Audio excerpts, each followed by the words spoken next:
Absolutely. And, I find it very interesting since we've been doing this show that sometimes a lot of people don't reveal that they're watching. And when I'm talking to, you guys are talking about prospects.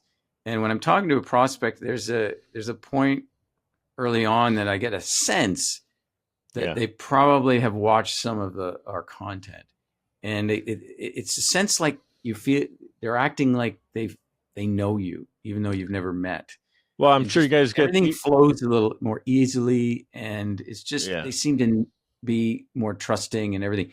But it's just a sense because they don't always say, "Oh, I've watched your video podcast." Yeah, a lot of times when I see people in person, whether it's an event or just hanging out, or you run into them at the grocery store, they're like, "I love your show. I've seen your show." And it's like, well, I would have loved to hear that in a comment on LinkedIn, so other people like in your network may have seen that you like the show. That'd be pretty cool, And I think a lot of times, like the people who are actually tuning in and listening to it aren't thinking, I need to go back to social media to let Mike know that I like the show. They're just listening. They're like the regular, And I have to say, I admit myself too, there's like a handful of shows that I listen to, and I don't always go back to the social media content. So once you get someone in, now the important part at that time is to be consistent.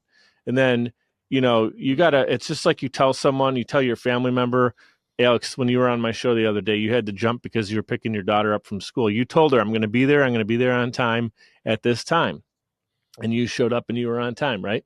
So when you tell your audience, hey, we're doing the show on Mondays or we're doing the show on Wednesdays and Fridays, and then all of a sudden you start, flaking out, that becomes a problem because now all of a sudden that trust, or how serious are they taking it? And I have to say, I'm someone out here preaching this, and I've even made that mistake in the past. I did like 200 weeks in a row. I did every Monday.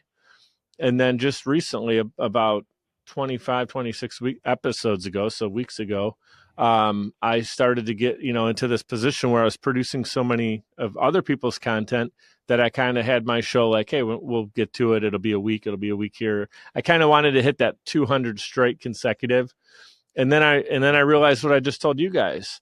Like that became a problem because my audience is like, hey, what happened to the weekly Monday shows? Mic'd Up Mondays, like it should be popping every Monday. So now I have a co-host on the show, Dave Ragosa, a little plug for my show that I didn't intentionally do, but there you go. Check out Mic'd Up. And so Dave Ragosa is on the show now, and I told him once you join and we start doing this, on repetition, we're going to continue to have a lot of guests on. We'll get back to the Monday schedule. So I got a question about that. That's important related to schedules, dude, because I think it's awesome. But a lot of professional service firms, let's take accounting, insurance, attorneys, bookkeepers, all these firms, they don't have time to do a show like every week. The idea of that just seems overwhelming, especially when you think about like a tax season or something for some of these professionals or a big case they're working on. How do you handle that? Well, what they should do is schedule a time that they know they can commit to, like a new show that we're launching. And the host of the show was going to be the same thing. He's the CEO of the company. Now he's hosting the podcast. And he's like, I really don't have time to do these interviews and host these interviews every week.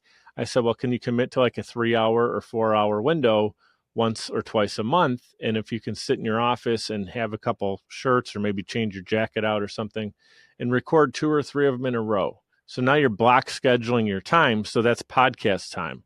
And then even if you don't have maybe a podcast or a guest, you could record some content in that time. You can maybe just do some, solo stuff that doesn't turn into a podcast. Maybe it doesn't. But I would block your time to make sure you're committed to it.